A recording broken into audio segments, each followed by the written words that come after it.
Hi everyone, CeeCee here once again for another documented life project. This is week 9 and the challenge for that week is to use at least 5 layers and the prompt is give me a high five.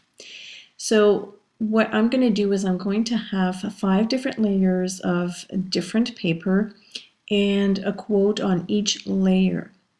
And each of the layers will be adhered the same way with soft gel, the matte one, and a palette knife. The reason why I'm using a palette knife is that I'm looking for kind of like an uneven application so that I can rip the paper in some areas once it is all dry, as you see me doing right now. So my first layer was an under paper that I had been working on, and it already has a quote in the middle. So each layer will have its own quote as well. And on the left-hand page, I'm starting to build up my index. The next layer is a blueprint of my former house. And I'm just pulling up papers. I have a stash of all these papers that I've been keeping. And so I'm just pulling out some papers that I'm going to be using later on. And each of the quotes, I'm going to go around them with my Mark-Sol Stabilo pencil.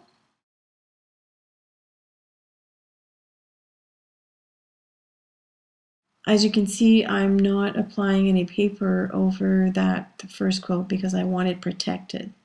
So essentially what's going to end up happening is that each of the quotes will have a piece of that layer showing through that quote, and you'll see at the end what I mean by that.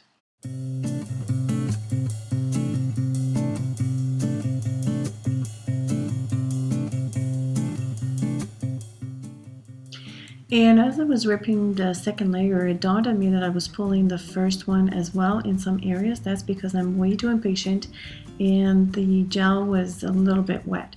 So what I have done is I let the book dry a little bit and then I'm applying a coat of the matte gel over the whole thing just to protect what I have done so far.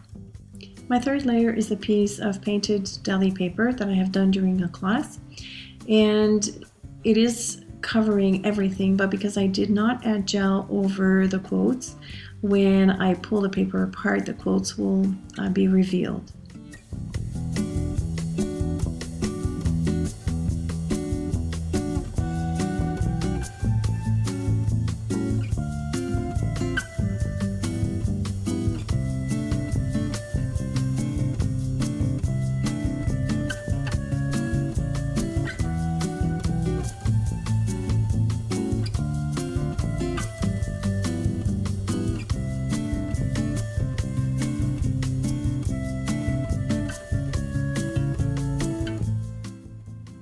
So I'm going to be stamping my third quote on this deli paper, and by the way, the 2 stamps that you previously saw are by Donna Downey Studios, and this one is a Kaisercraft one, and all of the supplies will be listed on my index page, and I'll include a snapshot of that at the end, so you can just hit pause if you want to take a look at what I have used for this page.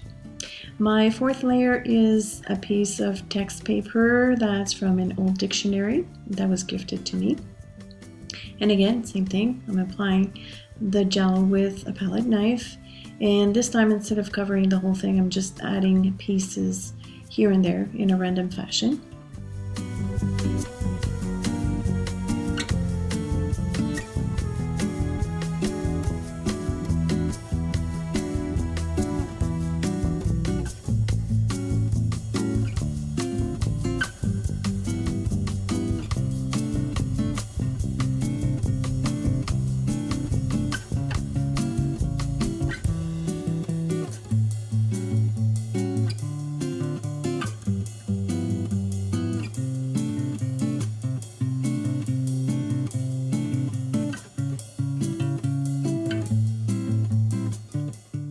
The thing that's really important when you do a technique like that is to let the gel dry very well between the layers.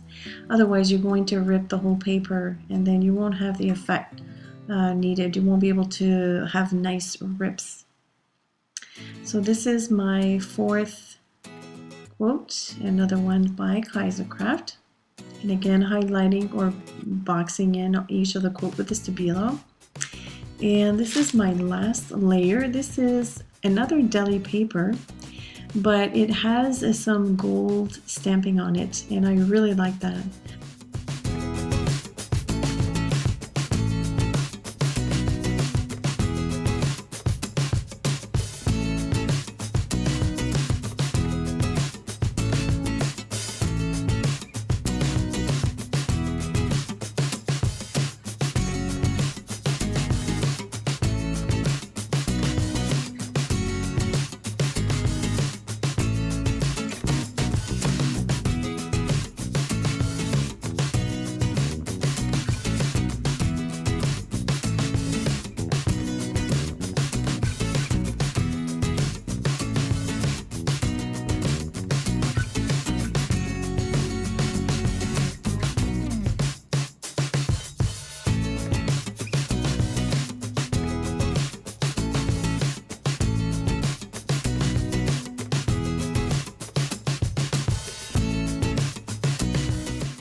And now I'm adding the last quote, which is from Madonna Downey Studios stamp set. And now I'm using a water brush to blend that black Stabilo and create a shadow around each of the quotes. And that's really going to bring them to the foreground. Unfortunately, I don't know how to stop, so later on I'm going to do a lot more things to these boxes, but for now let's just stick with the shadows.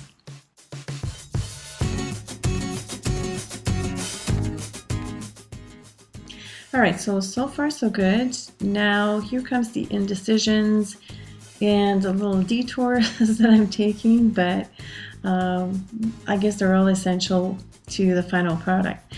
I'm mixing white paint with glazing liquid. This is the satin finish because I thought that the background was a little too dark and the quotes were not popping enough. This is not really necessary in hindsight, but it's a step I took, so I decided to show it. I'm removing most of it with a baby wipe. And now I'm going to go over these stamp quotes, some of them anyways, because they didn't stamp properly.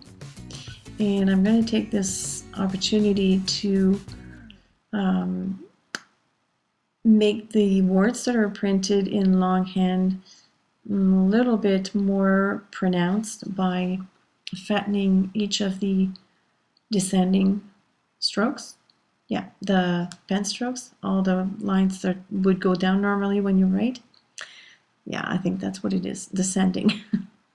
So I'm going to do the same for that word today. And also by going over with the pen, which by the way is the Permaball pen from Pilot, it's going to bring them out even more. They were kind of lost compared to the other ones that have a thicker font. So now I'm tracing my hand. So this is in keeping with the theme, high five. So this is to represent the hand that would give the high five, I guess. And I'll come back to that one later. For now, I'm adding stickers to each of the quotes. They're numbered.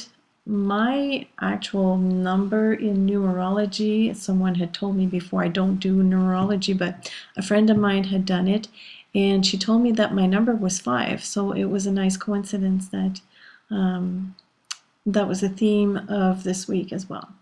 So I'm filling in the hand with Titan Buff, and I'm going to handwrite high five. Through that, I'm going to add some text as well at the bottom. And right now I'm doing the same treatment to the word 5 as I did with the other words that are written in longhand within the quotes. So I'm just going to scribble some words. And another kind of detour, which might not show, I'm adding dots of green gold paint. And what I'm using right now is an old Adirondack paint dauber that had dried up, so I'm using it as a stamp. And don't laugh, this is a bathroom rug that I took apart because I wasn't using it, and yes, it's clean. And I'm just using it to make some mark makings, I guess, with the paint. And this is a lid of a Starbucks cup, I believe. Yes, I broke the cup, I kept the lid. So I'm using everything I have to just create more texture and some black paint. And that 5 is a Tim Holtz plastic letter. And I found these 437 numbers on a piece of pattern paper, and I'm going to explain why I'm putting that number down later on, but for now I'm just adding some white paint with the Sharpie around the boxes because I don't know, for some reason nothing was popping and it was really bothering me. So I'm working real hard to bring out these boxes.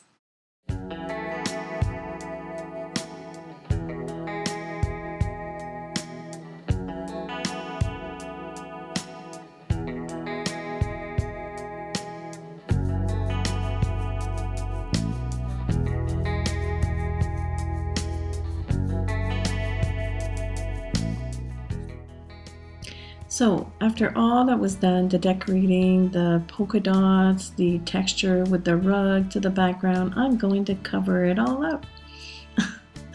I'm adding some yellow paint. This is Canyon yellow. And I'm going to add that to the background.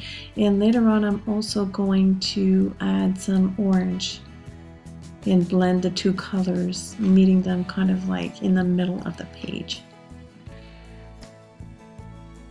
And I think that this really helps bring all the elements together. And after I have done that, I've noticed that it kind of looks like a wall, kind of like an alfresco wall that has a few prints on the wall or a few little frames on the wall, and these are represented by the quotes. So, you know, I worked a long time on this page. It is not my favorite, but I mean, I like it, but it's a different style than what I'm used to, and it's all fun. I love it when that happens because it gives you sometimes other ideas to use in the future. You also find out what works for you and what doesn't. So now I'm going to add some colors to these double circles.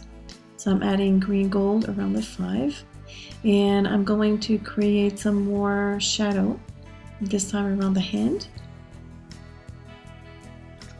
And I'm using, of course, the d.d.o Marksol pen.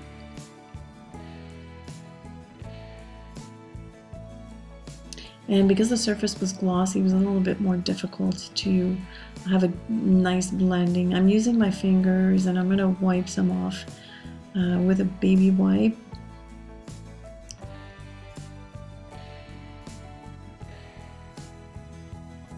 As I'm doing right now. I didn't want to lose that nice yellow in the background and the orange as well. Okay, so here's the explanation for why I glued the 437. In numerology, I guess you keep adding numbers until you have a single digit. And so that 437 ended up being a 5, which was so cool. And this was not planned, which is even better. I used this stamp to create some texture in those big circles.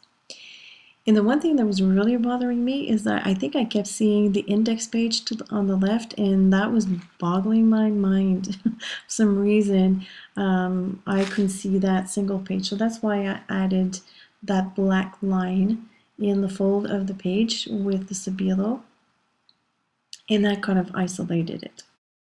So my page is finally done, and as you can see, I took a lot of detours, but this is how I figured out a few things along the way. I know that I am all about contrasts. I liked some of the elements to stand out, and that kind of confirmed it. I also like the fact that I see each of the layers through the quotes, and it was a lot of fun to do. So I hope that you've enjoyed this. As usual, thank you so much for watching. If you have any questions or comments, feel free to leave them below, and I will see you later. Bye.